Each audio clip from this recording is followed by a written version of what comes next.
Rumors of PlayStation acquiring a brand new studio are starting to spread online, with the likes of Square Enix, Take-Two Interactive, Capcom, or even SuperMassive all being rumored to soon be bought by Sony. But as vocal as Sony has been against Microsoft's acquisition of Activision Blizzard, can the company with a straight face really go out and buy up another large studio and potentially turn that studio's games into exclusives for PlayStation? And while hypocrisy is all the rage in 2023, this would definitely take the cake. Are you listening? Hey, welcome back, friends. Today we are talking about this story where Sony reportedly has some dinero burning a hole in their pockets. And this rumor mainly kicked off when Twitter user Lumberjack Rye tweeted, "Have it on extremely good word that if Microsoft acquires Activision Blizzard, Sony is going after Take-Two Interactive to counter it. 3 of my trusted and almost always correct sources confirmed that to me." Gamers are truly a fascinating species. On one hand, gamers protest Microsoft buying Activision Blizzard, saying, "This is an outrage! Look,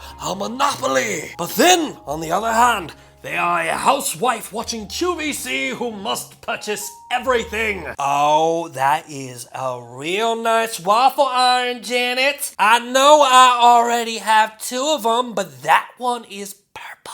And look, for me, the most intriguing prospect of PlayStation buying Take-Two Interactive might be, and this is important to realize, this would be the ultimate sign of hypocrisy. And while hypocrisy is all the rage in 2023, this would definitely take the cake, as Sony has been the most vocal opponent to Microsoft's acquisition of Activision Blizzard, with Sony executives claiming that this purchase would potentially create a monopoly and lead to an unfair market. So for Sony to respond to this deal being approved by purchasing an equally as large of a company like Take-Two Interactive, which would ultimately result in the further consolidation of the video game industry, making it a truly unfair market for anyone else whose name is not Xbox or PlayStation to compete in, like that is the literal definition of hypocrisy. And this purchase makes 0 sense to me. I mean, sure, it makes sense as Sony would secure the likes of 2K Sports, Grand Theft Auto, and Red Dead Redemption, ensuring that the games would never become Xbox exclusives and open up Sony Pictures to potentially producing movies, television, and of course other media entities for these massive titles. Even then,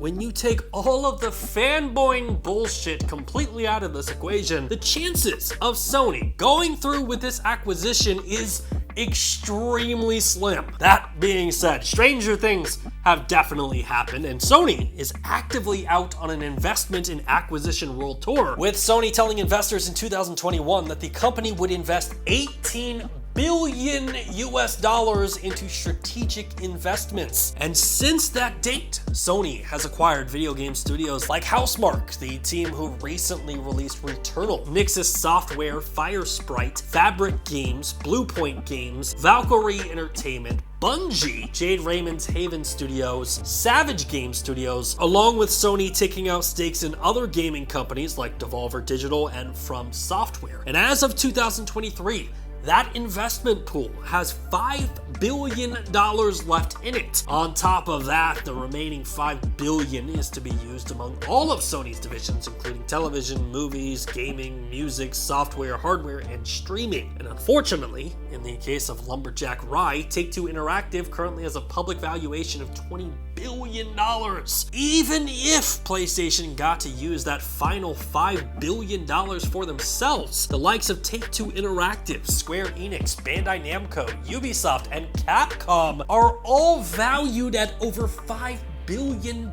So unfortunately for PlayStation, those studios are completely out of their budget. But again, and this is a point that we've kind of been echoing on this channel as of late, even with Xbox acquiring Activision Blizzard, PlayStation is still the king of the gaming industry. Xbox needs the PlayStation player base to buy Call of Duty on PlayStation because that platform represents the largest portion of COD's console player base. And while acquisition rumors like this are always fun fun and sexy, the platform is doing really well in its current format. Yes, Sony could always add more funding to that investment pool and buy up one of these studios, but what does PlayStation really gain? At this point, the company would be better off taking that money and investing it into their own IP. In the past 10 years, PlayStation has created some of the best video games in the industry. Games like Uncharted, Horizon Zero Dawn, The Last of Us, and God of War are all homegrown IP by PlayStation, and outside of the likes of GTA, those games rival any other game that PlayStation could acquire from buying a new studio. So at the end of the day, I think it's safe to just chop this up as fanboy hype rumors that will likely never happen. And personally,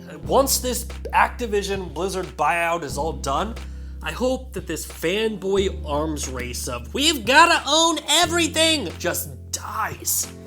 Because PlayStation and Xbox owning the entire video game industry isn't good for anyone.